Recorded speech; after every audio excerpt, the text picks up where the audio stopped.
Fittingek alapjai csak nagyon gyorsan. AN3, fékcső, nem kell túl gondolni, minden esetben teflon belsős. Egy ilyesmi csövet kell elképzelni. Ez ugyanezt csak plusz PVC bevonattal. Itt a bevonatot a fitting alól el kell távolítani, hogyha szereled.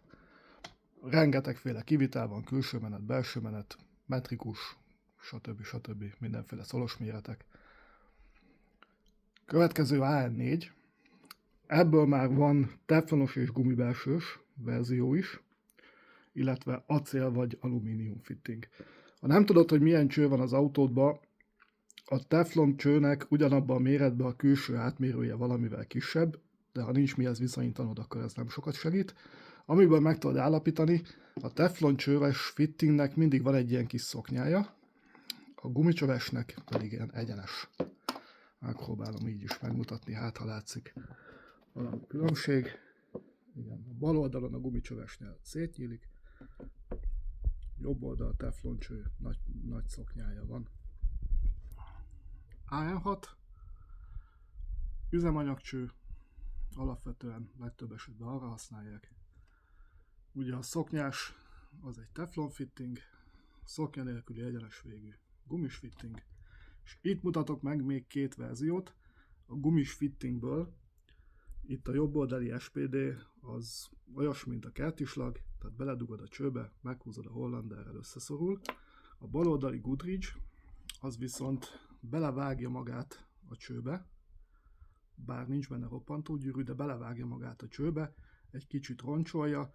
Ezt, ha újra szereled, akkor érdemes egy kicsit visszavágni a csőből. AN8, nagyobb teljesítményű autók üzemanyagcsöve, vagy kisebb autók olajcsöve, vagy bármi egyéb, amire gondolod. Szokásos teflon, szoknyás fitting, szoknya nélküli gumis fitting. AN10,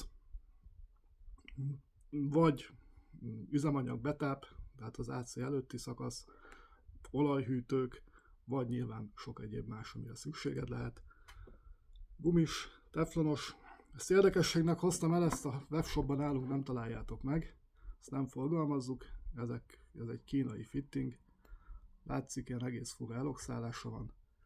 Igazából nem nagyon használható semmire. Ezen a hollandert már alig tudom megmozdítani. AN12 nagyobb olajrendszereknél használják, vagy például száraz karteres motornál, vagy karterszellőztetésnek, hogyha az AN10 kicsi lenne. Itt már többnyire csak gumiscsövet használunk, de előfordulhat teflonos is, ha valaki szeretné, akkor hozzuk. Ugye a gumiscső, mutatom, az a teflonoshoz képest kicsit vastagabb a belseje. Ez egy sokkal rugalmasabb cső, mint a tefloncső, kevésbé sérülékeny is. A teflonnak az az előnye, van itt egy másik AN3-nál nagyobb tefloncső, hogy elvileg mindenféle üzemanyagot egész hosszú távon elvisel, bár a nitrillel sincs ilyen irányú probléma.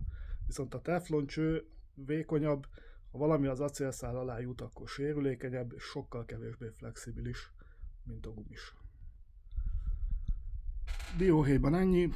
A szerelést azt nem mutatom meg, millió meg egy videót találtok róla YouTube-on, könnyen, szerszám nélkül szerelhetőek.